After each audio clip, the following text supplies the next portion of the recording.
La Generalitat informa que si et planteges viatjar a algun país de l'Amèrica Llatina, convé prendre mesures per evitar el contagi del virus Zika.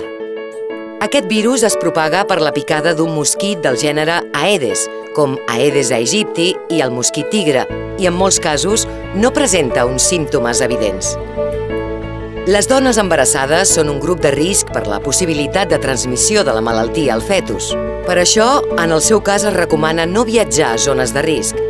Si la seva parella hi ha viatjat abans, convé usar preservatius en les relacions sexuals fins al moment del part. Si viatgem a països amb presència del virus Zika, convé prevenir les picades de mosquit. Per això s'aconsella fer ús de roba de màniga llarga, instal·lar mosquiteres, utilitzar els repel·lents adequats i limitar les estades a l'exterior al matí i al vespre, que són les hores de més activitat d'aquest insecte.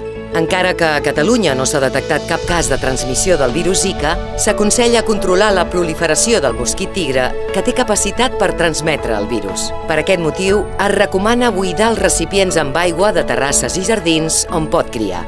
Podeu trobar més informació sobre el virus Zika i el mosquit tigre a Canal Salut i a gencat.cat. T'informa la Generalitat de Catalunya.